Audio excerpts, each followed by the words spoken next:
मुफ्ती media TV के मोअज़्ज़ज़ नाज़रीन इकराम, अस्सलाम वालेकुम। नाज़रीन, आज हम आपको बताएंगे कि तैयब उर्दगान कौन है। रजब तैयब उर्दगान 26 फरवरी 1954 को इस्तांबुल के हमसाया शहर कासम पाशा में पैदा हुए। रजब तैयब उर्दगान के वालिद का नाम अहमद उर्दगान है, जो रेज़ में तुर्किश कोस्ट गार्ड थे। घर के हालात अच्छे ना थे। 13 साल की उम्र में स्कूल से आकर गलियों में लीमू के शरबत का ठेला लगाया करते थे ताकि घर के हालात बेहतर हों और स्कूल के अखराजात का बोझ वालिद पर ना डाल सके। 1978 में उन्होंने इमाइन उर्दगान से शादी की, जिनमें से उनके 4 बच्चे पैदा हुए। 2 बेटियां इसरा उर्दगान और सुमाई उर्दगान और 2 बेटे अहमद बुराक उर्दगान और नेट मिस्कन बलाल उर्दगान हैं। कासम पाशा स्कूल से ग्रेजुएट किया। 1981 में बिजनेस एडमिनिस्ट्रेशन की डिग्री मानमारा यूनिवर्सिटी से हासिल की। सियासी ज़िंदगी का आगाज़ उन्होंने स्टूडेंट लाइफ से ही शुरू कर दिया था। 1973 में तैयब उर्दगान ने national Turkish student union join की। 27 मार्च 1994 को इन्हें मकामी इंतखाबात में कामयाबी पर इस्तांबुल के मेयर के तौर पर मुंतखब किया गया। एक मेयर की हैसियत से उन्होंने ट्रैफिक की शिकायत, पानी की फराहमी और आलूदगी जैसे मसाइल को दूर किया, जो कि इस्तांबुल के बहुत पुराने मसाइल थे। इस पर उन्होंने अवाम में मकबूलियत पाई। फिर वो तुर्की के वज़ीर आज़म मुंतखब हुए। 2011 में रजब तैयब उर्दगान ने तालीम के बजट में इजाफ़ा किया, जो कि 7.5 अरब लीरा था। इसमें 134 अरब लीरा इजाफा किया। 28 अगस्त 2014 को तुर्की के 12वें सदर मुंतखब हुए। तुर्की में एक अरसा से चलते हुए कुर्दों के मामला को एहसन तरीके से बग़ैर किसी नुकसान के ख़त्म किया।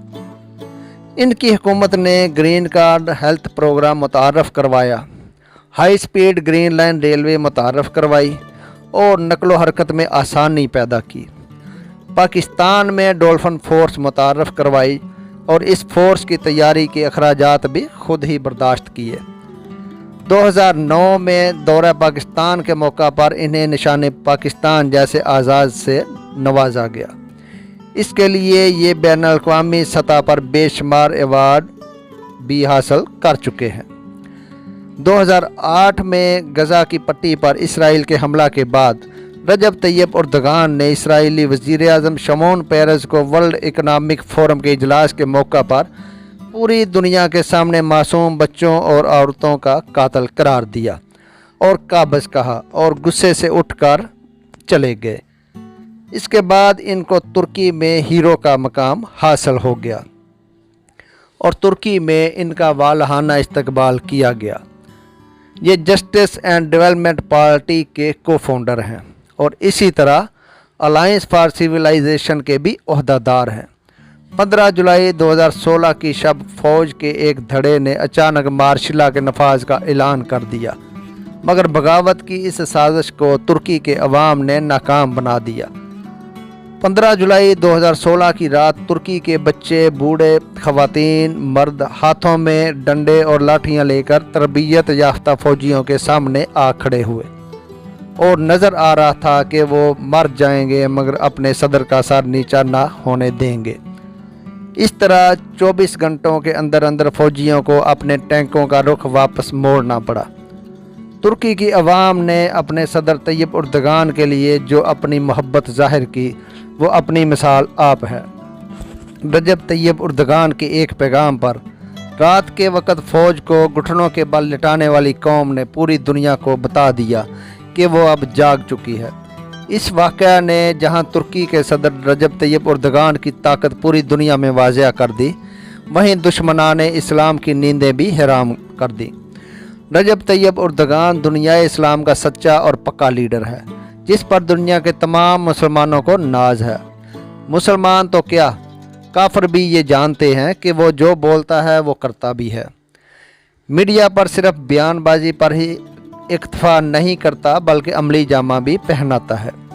तैयब उर्दगान वही है जिसने बर्मा के मुसलमानों पर हुकूमत की जानब से जुल्म ज़्यादती करने पर न सिर्फ मौसर आवाज़ बुलंद की बल्कि मुसलमानों को इमदाद भी पहुँचाई गई। मसला फ़लस्तीन पर बोला तो खुलकर बोला और इमदाद भिजवाई और फ़ौज भी भिजवाई। मसला शाम पर बोला तो खुलकर बोला और इमदाद और फ़ौज भी भिजवाई। इराक़ के तकरीबन 30 लाख महाजरीन को अपने यहाँ पनाह दी और शोहरियत देने का ऐलान भी किया। अमरीकी सदर ट्रंप ने जब ऐलान किया कि बैतुल मक़दस को इसराइल का दारुल हुकूमत बनाया जाएगा तो इस पर सबसे पहले तुर्की के सदर रजब तैयब उर्दगान ने सरेआम इसकी मजम्मत की। उनके अल्फाज कुछ यूँ थे, अगर बैतुल मक़दस हमारे हाथ से चला गया तो हम मदीना भी नहीं बचा पाएंगे, अगर मदीना ना बचा सके तो फिर मक्का को भी खो देंगे, और अगर मक्का को भी ना बचा सके तो फिर काबा से भी महरूम हो जाएंगे। हमें ये नहीं भूलना चाहिए कि यरूशलेम का मतलब इस्तांबुल है, इस्लामाबाद है और जकार्ता है। मक्का का मतलब काहिरा, दमिश्क, बगदाद है। काबा हमारी इज़्ज़त है, हमारा फ़ख्र है, हमारी तमाम मुसलमानों की ज़िंदगी है। हम इस पर कभी भी समझौता नहीं करेंगे। तुर्की का मौजूदा लीडर तैयब रजब उर्दगान जिस तरह दुनिया के मामलात में दखल अंदाजी करता है और अपनी बात मनवाता है वो सब के सामने है, मगर दुश्मनान इस्लाम को रजब तैयब उर्दगान से किस बात का खौफ है? रजब तैयब उर्दगान अपनी अक्सर तकरीरों में कहता है कि 2023 में तुर्की पहले जैसा बीमार तुर्की नहीं रहेगा बल्कि आलमी सियासत में अपना किरदार अदा करेगा। 2023 के पीछे क्या राज है? पहली जंग अज़ीम में इत्तेहादी क़ुव्वतों ने, जिनमें बरतानिया, अमेरिका, फ्रांस वगैरह शामिल थे, तुर्की से जबरन 100 साला मुआहदा किया। इस मुआहदे को मुआहदा लौज़ान कहा जाता है। इस मुआहदे के मुताबिक सुल्तान की ज़ाती तमाम अमलाक ज़ब्त कर ली गई। 3 बरे-आज़मों पर फैले हुए खिलाफत के असासों से ज़बरदस्ती दस्तबरदारी अख्तियार करवाई गई। तुर्की जो खिलाफत उस्मानिया का मरकज़ था उसे एक सेकुलर रियासत करार दे दिया गया। इस्लाम और खिलाफत पर पाबंदी लगा दी गई।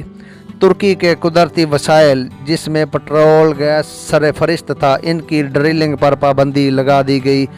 तुर्की के साथ जो आलमी बंदरगाह बाज़ फोर्स है उसे आलमी मलकियत करार दे दिया गया और तुर्की पर पाबंदी लगा दी गई कि वो बाज़ फोर्स से गुज़रने वाले बहरी जहाज़ों से टैक्स वसूल नहीं कर सकता। ये तमाम शराइत लागू करने के बाद इस मुआहदे को 100 साल के लिए नाफिज कर दिया गया। ये समझिए कि तुर्की के हाथ पांव बांध दिए गए। ये मुआहदा 1923 में हुआ था जिसको 2023 में 100 साल हो जाएंगे और तुर्की इंशाअल्लाह दिन दुगनी रात चुगनी तरक्की करेगा और आलमी तजारत में रीढ़ की हड्डी की हैसियत अख्तियार करेगा। 2004 में टाइम्स मैगज़ीन के मुताबिक रजब तैयब उर्दगान दुनिया के 100 बाअसर तरीन अफराद की फहरिस्त में शामिल हैं। दिसंबर 2015 के एक अंदाजे के मुताबिक इनकी नेटवर्थ 185 मिलियन अमरीकी डॉलर के लगभग है। रजब तैयब उर्दगान तुर्की के टॉप 10 अमीर तरीन अफराद की फहरिस्त में भी शामिल हैं।